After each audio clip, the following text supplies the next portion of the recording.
our channel Be Always Learner। हमने last video में बात की थी कि हम पास्ट के बारे में कैसे जान सकते हैं। उस वीडियो में हमने पढ़ा था कि हम पास्ट के लोगों के बारे में उनके खाने पीने से, उनके कपड़ों से और उनकी जीवन शैली से जान सकते हैं। आज हम पढ़ते हैं कि लोग कहाँ रहते थे। लोग नर्मदा नदी के किनारे रहते थे। ये हजारों साल से रह रहे थे। अब क्वेश्चन ये आता है कि लोग नदी के किनारे क्यों रहते थे? क्योंकि नदी के आसपास का एरिया उपजाऊ होता था, जिससे उन्हें एग्रीकल्चर यानी खेती का काम करने में आसानी होती थी और उन्हें खाने पीने की या पानी की भी कमी नहीं होती थी। People have lived along the bank of these rivers for several 100,000 years. Early जो पीपल्स थे वो कई लाख वर्ष पहले से नर्मदा नदी के किनारे पर रहते थे। Some of the earliest people who lived here were skilled gatherers. यहाँ पर जो लोग रहते थे वो बहुत ही कुशल संग्राहक होते थे। कुशल संग्राहक मतलब बहुत ही अच्छे कलेक्टर होते थे। गैदरर्स का मीनिंग है कलेक्टर, संग्राहक, जो चीजों को इकट्ठा करते थे। That is people who gather their food. वो लोग अपना खाना इकट्ठा करते थे। They know about the vast wealth of plants in the surrounding forest. वो अपने आसपास के जो फॉरेस्ट थे उनकी वनस्पतियों के बारे में, उनके पेड़ों के बारे में बहुत अच्छे से जानते थे। उन्हें ये पता था कि ये कितनी विशाल संपदा है। मतलब उनको पता था कि प्लांट से हम बहुत सारी चीजें, अपने खाने पीने का, अपने रहने का, अपने आवागमन का, हर तरह की जो जरूरत होती थी वो हम प्लांट से या फॉरेस्ट से पूरी कर सकते हैं। वे एंड कलेक्टेड रूट, वो जड़ों को इकट्ठा करते थे। वो किस लिए इकट्ठा करते थे? जड़ों को अपने खाने के लिए। और क्या इकट्ठा करते थे? Fruit and other forest produce for their food. और जो उनके खाने में जंगलों से भी जो भी चीजें मिल सकती थी उन्हें इकट्ठा करते थे। दे ऑल्सो हंटेड एनिमल्स, वो जानवरों का भी शिकार करते थे। Now find the Sulaiman and Kirthar hills to the north east. Sulaiman और किरथार हिल्स जो कि भारत के नॉर्थ ईस्ट में थी, उसके बारे में पता करते हैं। बच्चों, नीचे हमें एक मैप दिया गया है जिसमें हम बाद में सभी हिल्स के बारे में पता करेंगे।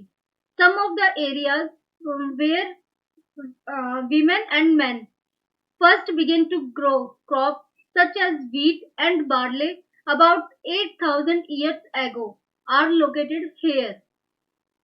इसी क्षेत्र में कुछ ऐसे स्थान थे जहां लगभग 8,000 वर्ष पहले जो वहां के स्त्री और पुरुष थे, उन्होंने सबसे पहले गेहूं और जौ जैसी फसलों को उगाया था।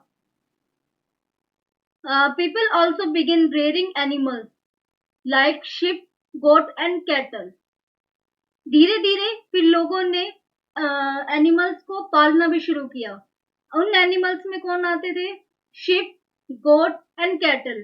कैटल में आते हैं हमारे गाय, बैल, ये सभी जानवर हमारे कैटल में आते हैं। इन सभी जानवरों को पालना शुरू किया। एंड लिव्ड इन विलेजेस, और वो गांव बसाकर रहने लगे।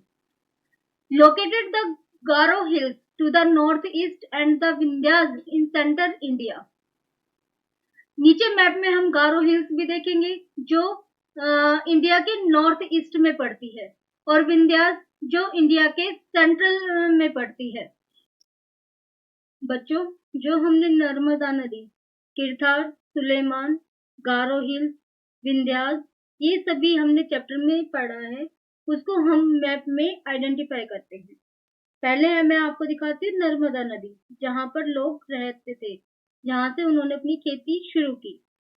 ये है किरथार और सुलेमान जो इंडिया के नॉर्थ वेस्ट में पड़ता है।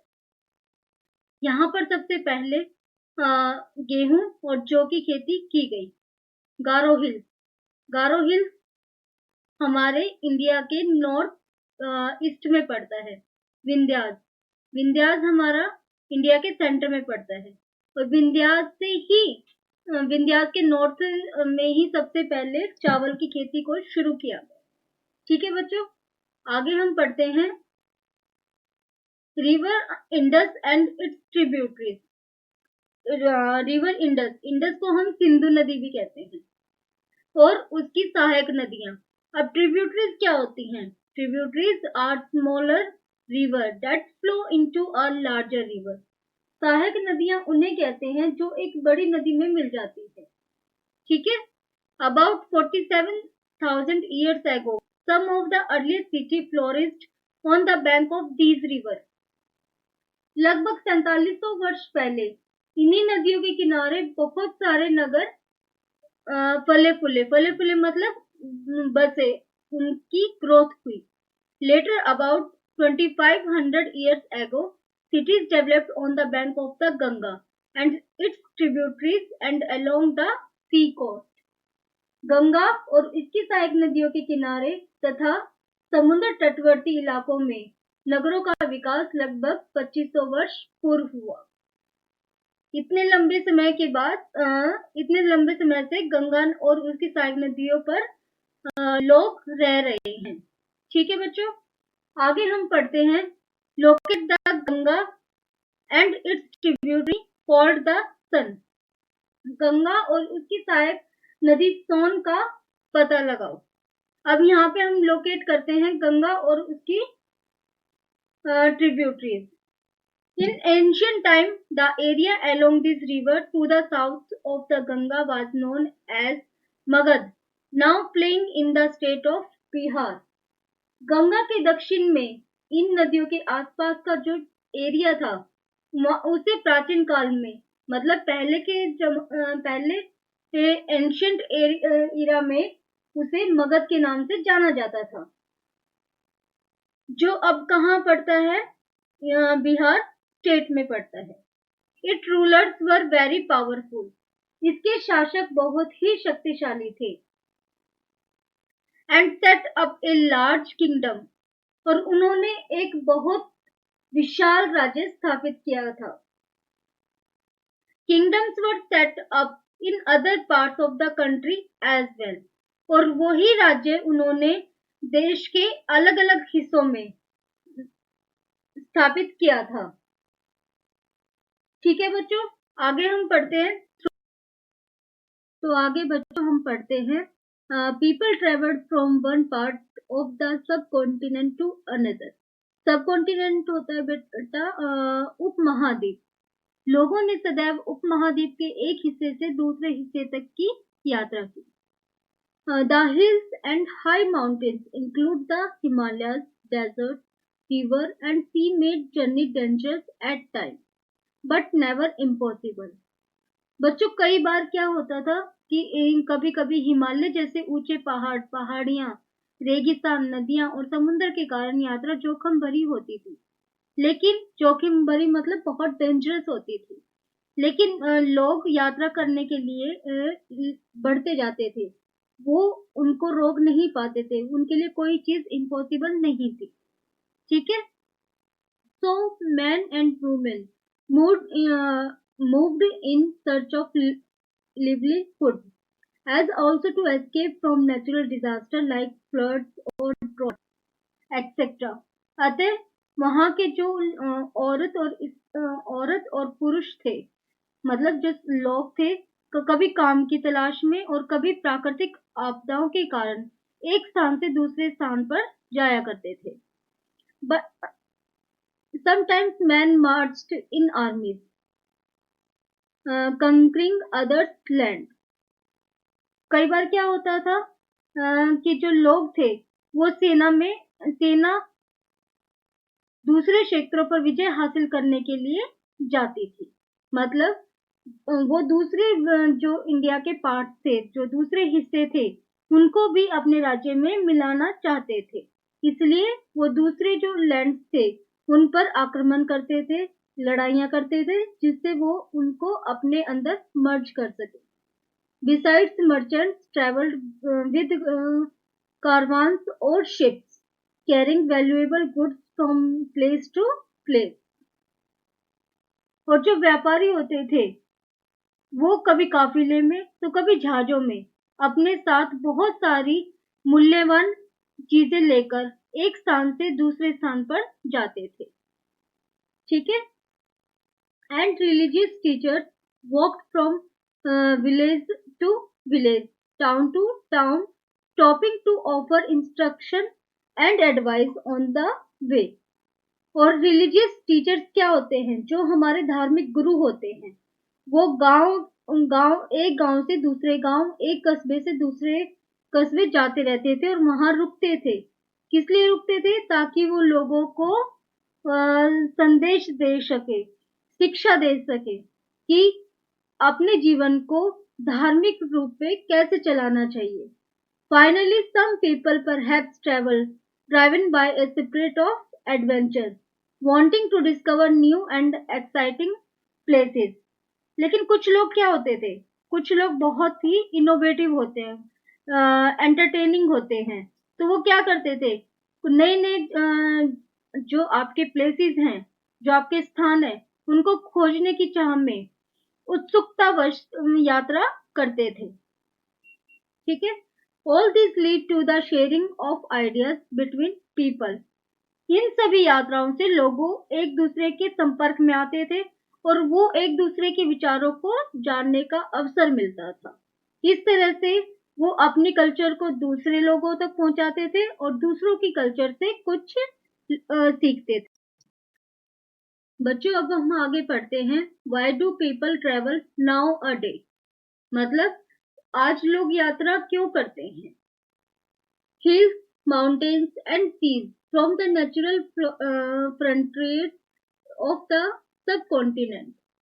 जो हमारे पहाड़ थे, पर्वत थे, समुद्र इस महाद्वीप की प्राकृतिक सीमा का निर्माण करते हैं। मतलब नेचुरल फ्रंट्रीज क्या हुआ? हमारा फ्रंट्रीज होते हैं हमारी बाउंड्रीज। ठीक है। While it was difficult to cross these frontiers, in boundaries को, ये जो आपकी सीमाएं थी, इनको पार करना बहुत मुश्किल था। Those who want could and did scale the mountain and cross the sea। लेकिन क्या जो लोग चाहते थे इसको करना, वो ऐसा कर भी पाते थे। वे पहाड़ों की ऊंचाइयों को छू सकते थे, गहरे समुद्रों को पार कर सकते थे। अगर आप कुछ भी करना चाहते हैं तो आप जरूर कर सकते हैं, लेकिन उसको करने की एक चाह होनी चाहिए। ठीक है बच्चों। People from across the frontiers also came into the subcontinent and settle here. उपमहाद्वीप के बाहर से जो लोग यहाँ आते थे वो यहीं बस जाते थे। क्यों? क्योंकि उनको यहाँ पर खाने के लिए, काम करने के लिए उनके पास बहुत सारे रिसोर्सेज थे और वो लोग यहीं सेटल हो जाते थे। This movement of people enrich our culture tradition. लोगों के इस आवागमन से, मतलब एक जगह से दूसरी जगह आने जाने से हमारी जो सांस्कृतिक परंपराएं थी, जो हमारा ट्रेडिशनल था, जो हमारी कल्चर थी, वो समृद्ध हुई थी। क्यों? क्योंकि जब हम एक दूसरे से मिलते हैं तो हम अपने विचार दूसरों को बताते हैं, दूसरों की बातें सुनते हैं, उनकी कोई बात, कोई कल्चर, कोई रिलीजियस हमें अच्छा लगता है तो हम उन चीजों को अपनाते हैं। इसी तरह हम जो हमारा कल्चर है, जो हमारा धार्मिक उत्सव है, हम उन लोगों के साथ मनाते हैं। तो इस तरह से क्या होता है, जो हमारी सांस्कृतिक, जो हमारे कल्चरल है, वो इंक्रीज होते हैं। People have shared new ways of carving stones, composing music, and even cooking food over several hundreds of years। हजारों साल से लोग पत्थरों को तराशना, म्यूजिक बनाना और खाने, अलग अलग तरह के खाना बनाना, ये सब आपस में शेयर कर रहे हैं। ओके बच्चों, नेक्स्ट वीडियो में हम ये पता करेंगे कि हमारे भारत देश का नाम कैसे और क्यों पड़ा। और ये भी पढ़ेंगे कि हम पास्ट के बारे में कैसे कैसे जान सकते हैं, किन किन चीज़ों से हम अपने पास्ट के बारे में जान सकते हैं। ठीक है बच्चों।